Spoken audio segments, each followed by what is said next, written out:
أعوذ بالله من الشيطان الرجيم بسم الله الرحمن الرحيم الذين يؤمنون بالغيب ويقيمون الصلاة ومما رزقناهم ينفقون الذين يؤمنون اغا خلق چې اغا ایمان وروړون کې دي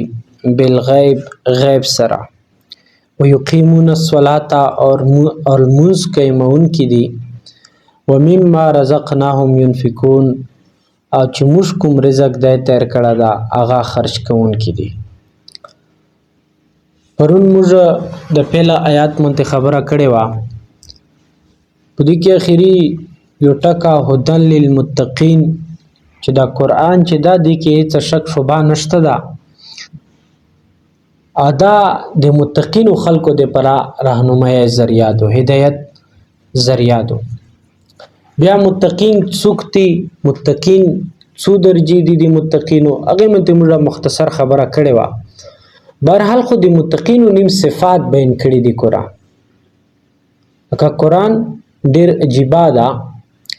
نیم زوی کې یوه خبره وکړي لږه غونتې اجمال سره بیا وروستو د هغې تفصیل کوي. لکه قرآن مجید بل زوی کې چې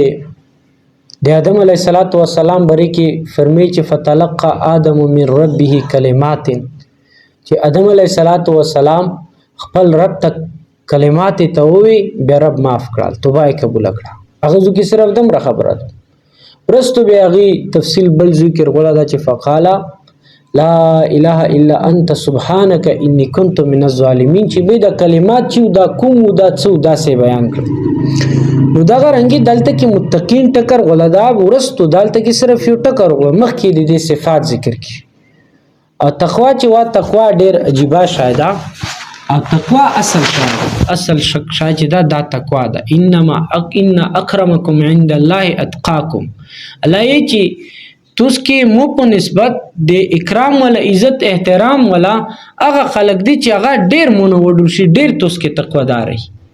نو د متقینو درجات موږ بیان کړي. بل نبی علیه السلام تقوا ډېره عجیبه وه وړیکو خبرو مونته تقوا وه. د حضرت ابوبکر صدیق رضی الله تعالی عنه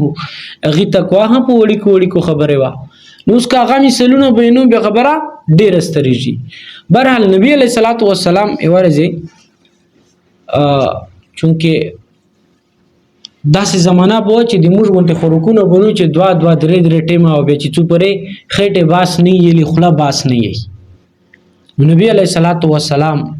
وژم ډېر سخت وژم بری روتال روان شول پولیارې حضرت ابوبکر صدیق رضی الله تعالی عنه سره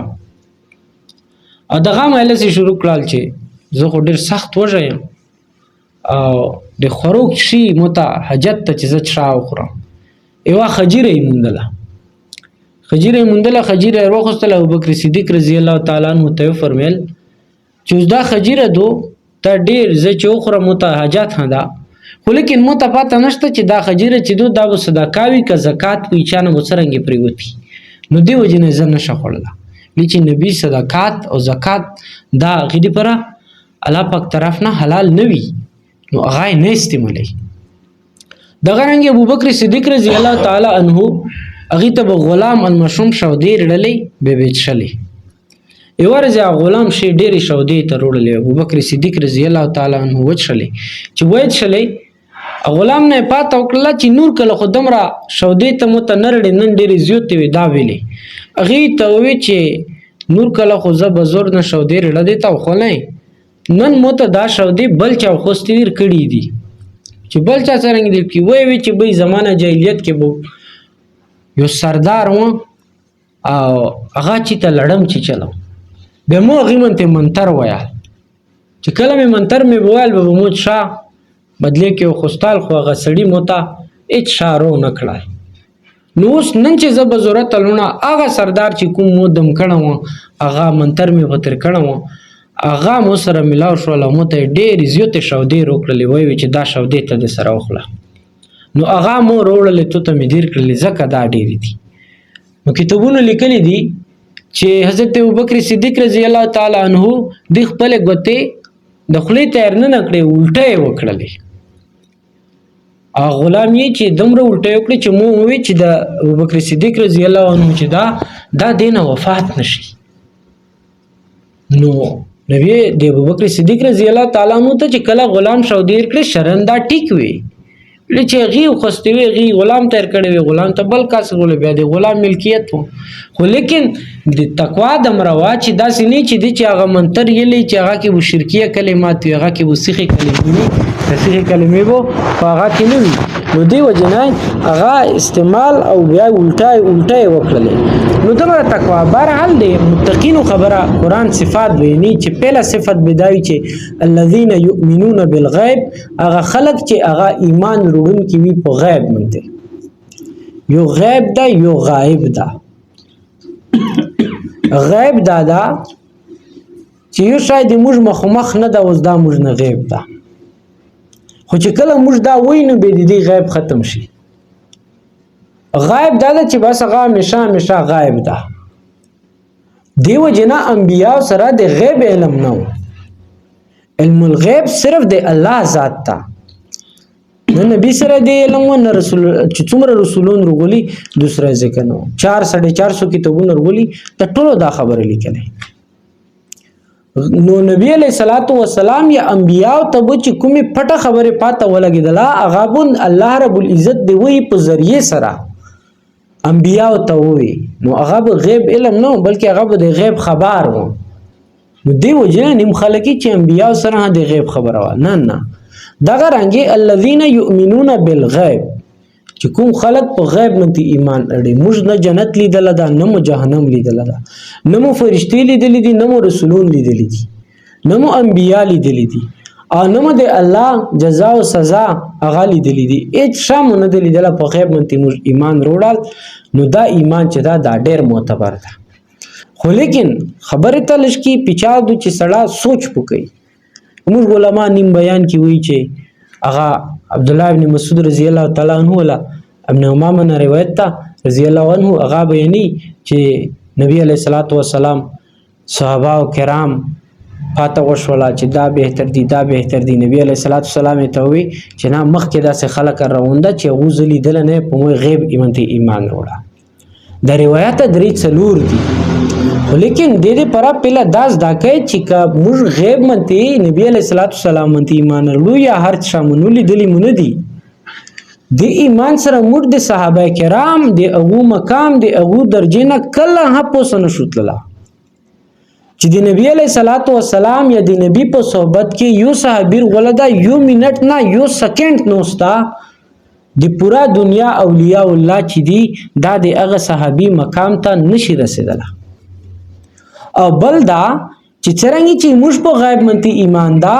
صحابه کرامو ته صرف د نبی علیہ الصلوۃ والسلام صحبت مکمله وا نبی علیہ الصلوۃ والسلام لیدل نور هغه هم په غیب ایمان وروړو دا څه نه وا هغه منځونه کول په غیب کول فرشتو منتی ایمان وروړو په غیب وروړو فرشتي لیدل نه وي قران یې څومره آسماني کتابونه چرولي وو هغه ټول چې هغه لیدل نه غیب منتی ایمان الله احکامات رغلو دا ټول په غیب منتیو نو غیب مطلب دا چې غیب ایمان معتبر ده خو لیکن دمره نه چې موږ وایو چې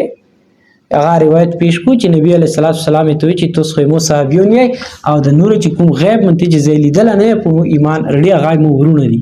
نو مسلمان ټول ورونه دي هغه سره د صحابه کرامو مقام کې اڅ کما نرسي نه دی موږ مقام دمره چګیږي یا د قیامت رسې خلق چې ایمان اړې دی هغه مقام چګیږي چې هغه صحابه کرامو مقابله کې شي یا صحابه کرامو نه زیات شي بهرحال نو حضرت عبد الله ابن مسعود رضی الله عنه دا سه پاته وشولا صحابه کرامو شان مندي برته ولګیدل بیا د غیب خبره وشول بیا غدا آیات ته ویل چې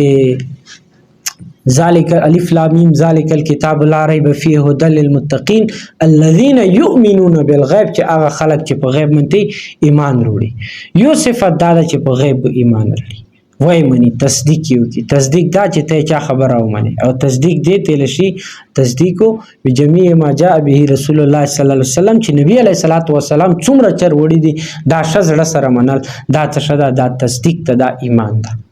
عدالت قرآن د ایمان خبره کړې دو د غیب خبره کړي خو لیکن دلته اجمال ده. مخکې بیا اخیری کې کل آمن بالله وملائکته وکتبه ورسله لا نفرق بین احد من رسله وقالوا سمعنا واطعنا بدا درې ایتونه مخکې آمن رسولنا مخکې د پورا تصدیق او د ایمان تفصیل بیان ده. ويقيمون الصلاة او بل لا چې هغه بل نشانی صفت دادا چې هغه ایمان الموز قائمون کی الموز قائمون چې دی الموز اهم ضروری شایده. ډیر دلایل خلکو ته بیان کا کنه ډیر دلایل خلکو ته بیان کا کنه ولیکن الموز چې قائمینا دا یو حدیث ته سره نوٹ کړي بلکې د امام احمد بن حنبل رحمت الله علیه یو کو اغي دا فتوا دو اغي دا کول دا چې کوم سړی چې جان بوج کر یو الموز پریش دا الموز کزو کړل وای نه کړل دا کفر ته وړي دا کافر شوال. د دې چې کوم کور ولادو نکاح کېدو د دې نکاح موت شوال په دې دوران کې چې کوم اولاد د تعالی پاک ایر کړل دا ولادو زنا شوال دا د دې بچانه ده ها او دا کافر دا دا بیا کلمه ای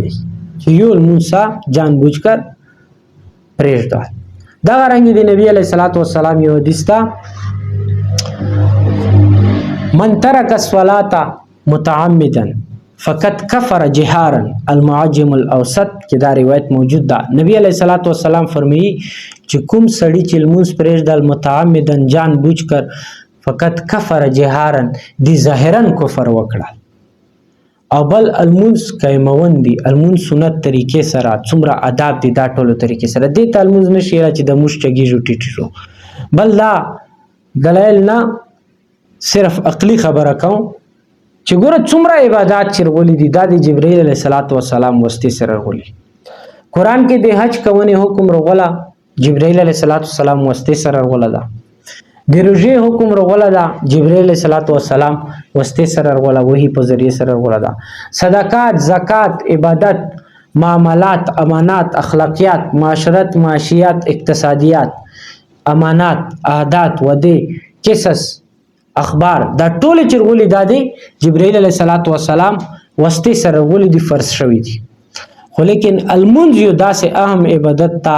دمر فضیلت ولا عبادت تا چې دا چې الله پاک نبی علیه السلام ته ورکوال بیا جبرائیل علیه السلام واسطه سره نه در کړه بیا نبی علیه السلام په معراج ته وشته دا نو دیو جن علماء لیکلي دي تفسیر مکی لیکلي دي چې وی المنذ چې دا ډېر وټ اهم عبادت ته دی فضیلت دالته نه پاتې لاګي